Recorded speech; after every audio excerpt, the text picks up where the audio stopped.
그렇기 때문에 전체적인 틀을 알고 부족한 부분을 알아서 조금씩만 채워나간다면은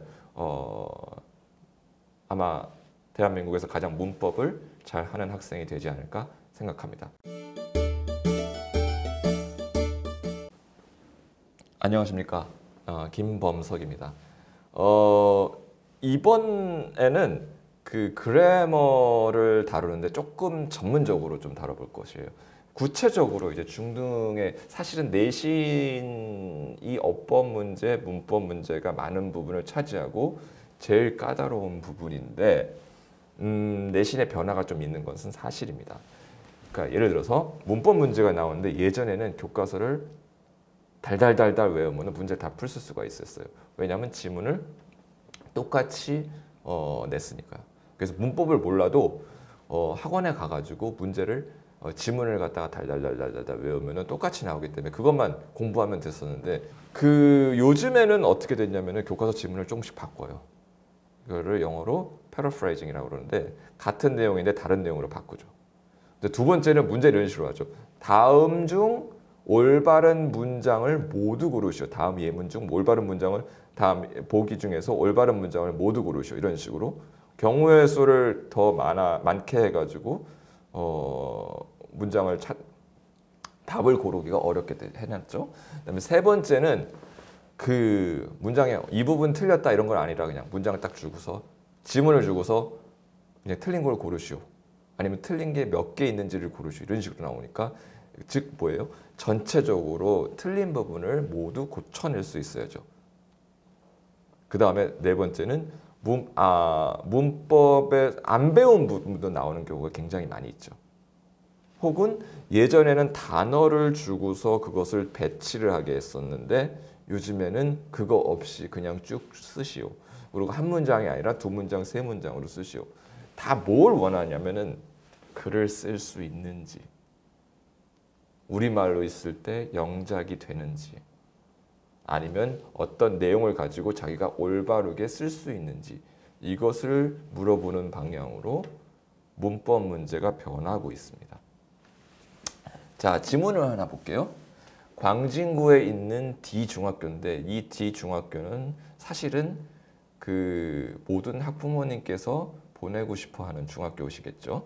예, 그럼 어떤 중학교일지 한번 추측을 해볼 수가 있을 것 같습니다.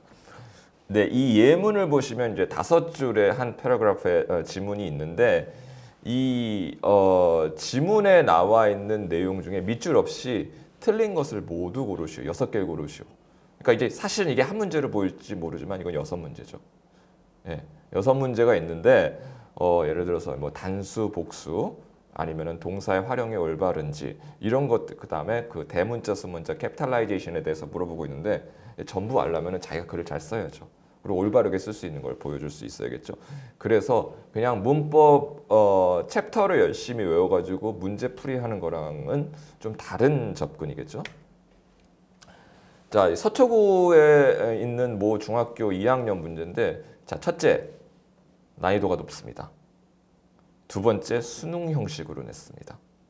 세 번째 외부 프린트물인데 라푼젤인 것 같네요. 이것은 실제 교과서보다 난이도가 높습니다. 다음 중 어법상 틀린 것은 2번 B가 되겠죠. said to herself.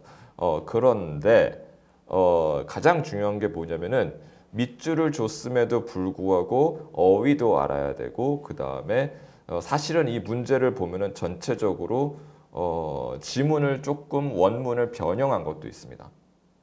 그리고 문법의 다양한 부분을 다 물어보고 있죠.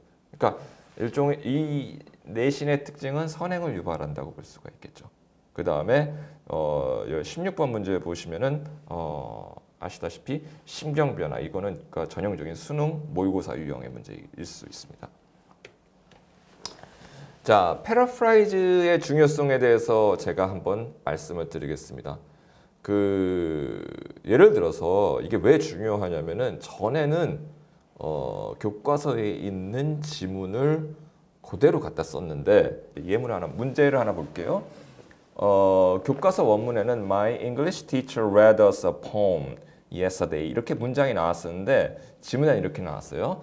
This is the poem which my English teacher read it to us yesterday. 그래서 관계대명사 which가 있기 때문에 뒤에 목적어, 목적격이기 때문에 it이 빠져야 되는 지문인데 이것을 찾아낼 수 있느냐 없느냐는 질문입니다.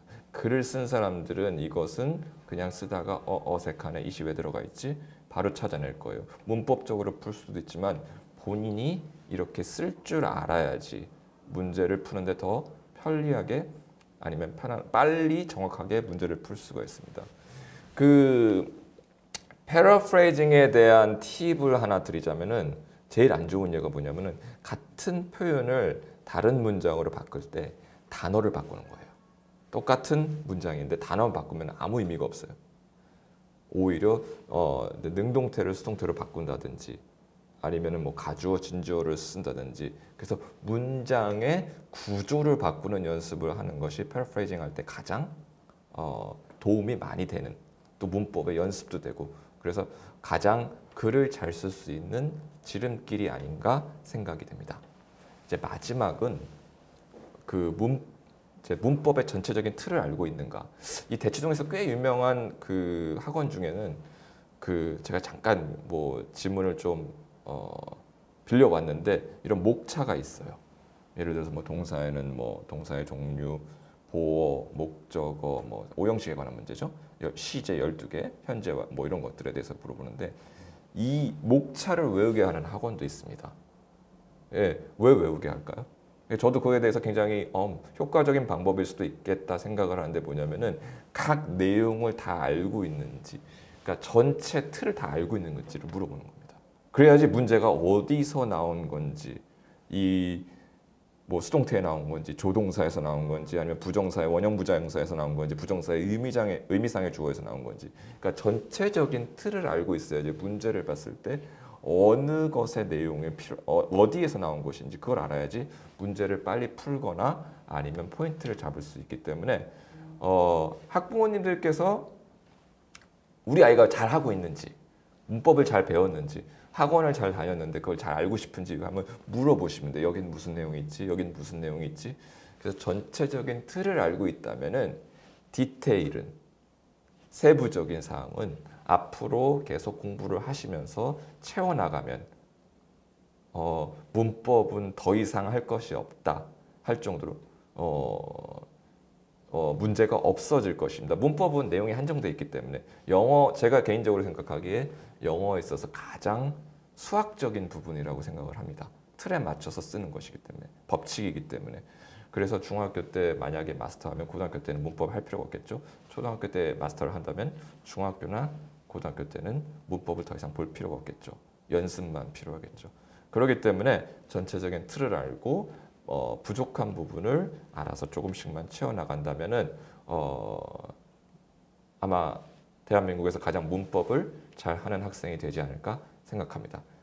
지금까지 문법의 적용을 실제적으로 어떻게 문제에서 적용해야 될지 그리고 어떻게 문제를 풀어나가야 될지에 대해서 말씀드렸습니다. 네, 감사합니다.